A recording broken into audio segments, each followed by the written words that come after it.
tough questions, new insights, diverse perspectives. Welcome to Questions of the Day with Fanuel Muindi. All right, welcome to Questions of the Day. I'm joined today by the Executive Director of Solving For, Fischer. Thank you for joining me today. Thanks so much for having me. So tell me more about your organization. On the website, you said that your mission is to create a world where science is genuinely collaborative, inclusive, and socially engaged. Tell us more. Yes. So our organization has a revolutionary goal, which is to change the culture of science from within. We've just recognized that, and I think many of us have come to this point, especially over and through the pandemic, that the ways that we conduct science, how we decide who is a good scientist, what is good science, how we evaluate science, how we communicate science, all of kind of the norms and practices and ways that we think about science are not necessarily sustainable anymore.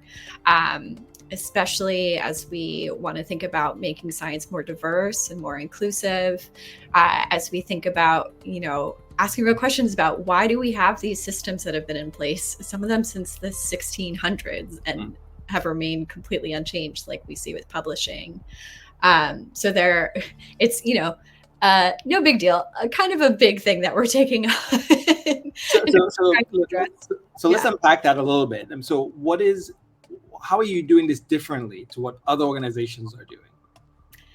Yeah, so one of the bread and butter of what we do, or what we're aiming to do, is to tackle different areas of scientific culture through what we call our campaigns, which are projects that are born out of ideas that come directly from our community. And that's what makes us different, is that we are trying to do something that is of, by, and for scientists, in lieu of us coming in from the outside and saying this is how something should work.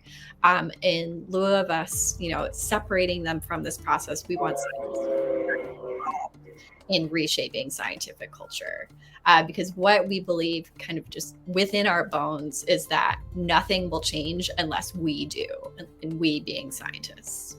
Right, and you're relatively brand new, right? Your organization.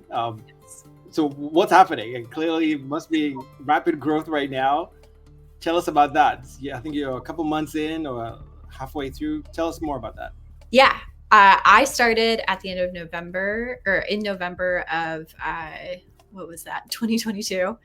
We had our launch meeting with our first members of the community that happened in California back at the end of January. And then since then, we've been in kind of a beta mode, testing out our processes, testing out how we're going to collect ideas from our community, how we're going to build up our different campaigns.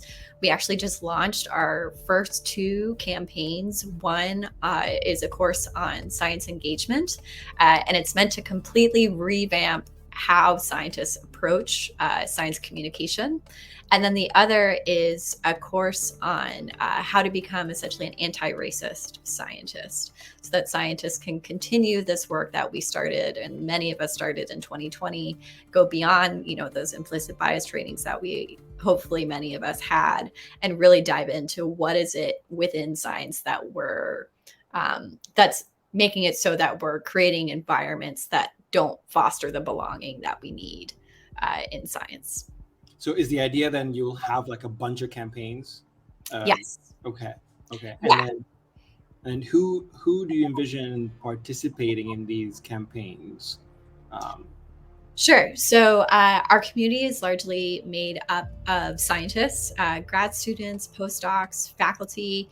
We're really pleased to see a lot of mid-career faculty who are involved in Solving For right now, just because they're going to be the people who are the decision makers in those tenure discussions and those department discussions. But again, we have grad students and postdocs as well. And currently our community is largely immunologists, but we're expanding into just general life sciences. Also involved in our campaigns. So the big thing about Solving For Science is that we came from this idea that scientists have spent so much time talking about all the challenges that are in scientific culture, but tackling it is difficult to do when you're so busy like doing science. So a big part of why we exist is we want to take those ideas and turn them into action by providing the staffing and the resources and connections that scientists need to be able to actually make these projects happen. So going back to who's involved, it's the scientists themselves, but also solving for staff. So there'll be myself and a new campaign manager who we're hiring. We provide kind of the project management and guidance support that these projects need. But then we also bring in expert advisors as well.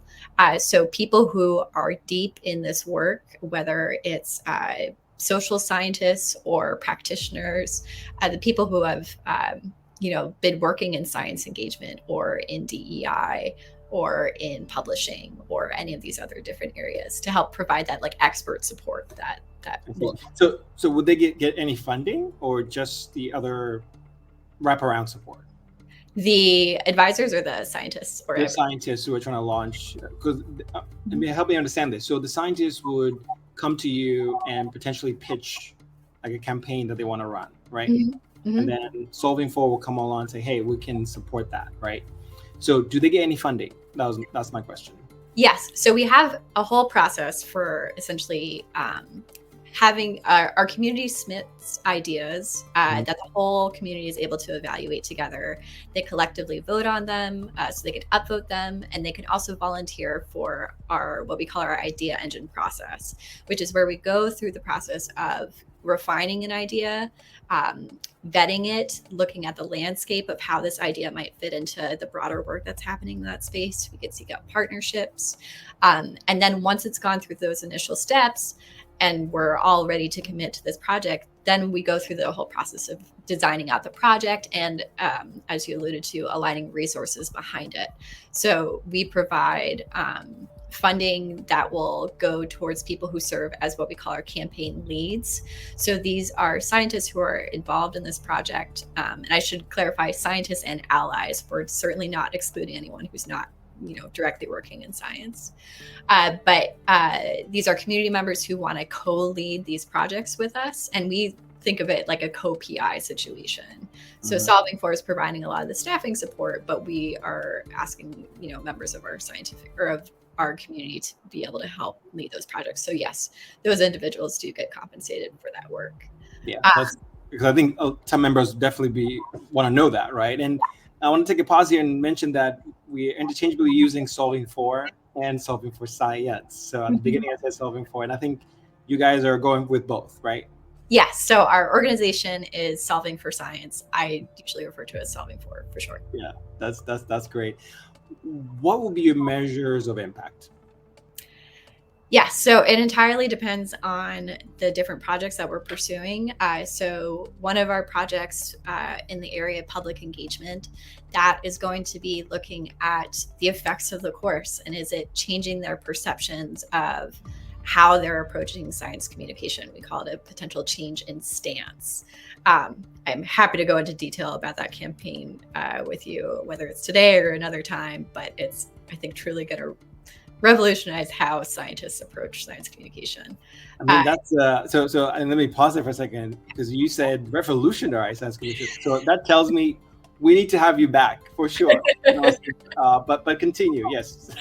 Yes. And the other campaign, so that's on helping scientists become anti-racist. So for that one, we are going to be doing a very intense evaluation of that. That's actually quite embedded in the social sciences, coding for behavior change, coding for our participants' comfort with dealing with these topics.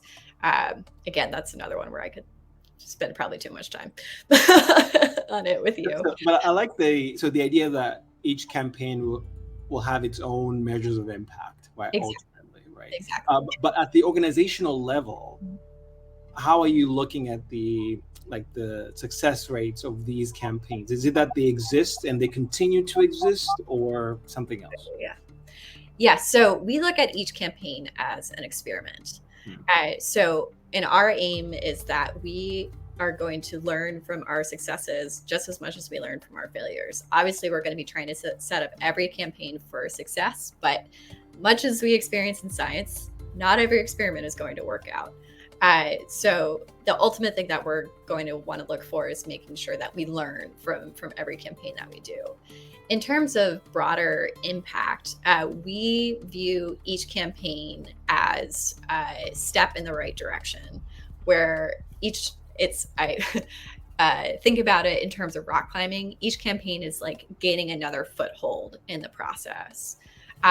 In terms of wider impact beyond just doing these individual campaigns, so Solving for executes these campaigns in the context of our community. So we have a membership community of scientists, which we're currently expanding.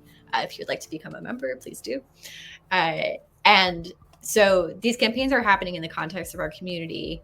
So with each campaign that we do, we want to make sure that these campaigns are bold and impactful. So when they're successful, we can make noise about them. We can amplify them to our networks. We can potentially expand upon each one, make it grow, find new partners.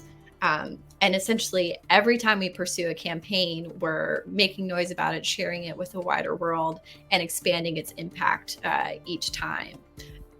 So whether that's growing it to make it bigger or sharing it with another organization. So, Kari, unfortunately, we have to end it there. Thank you so much for stopping by. Thank you. Great to see you. And this was SAI TV.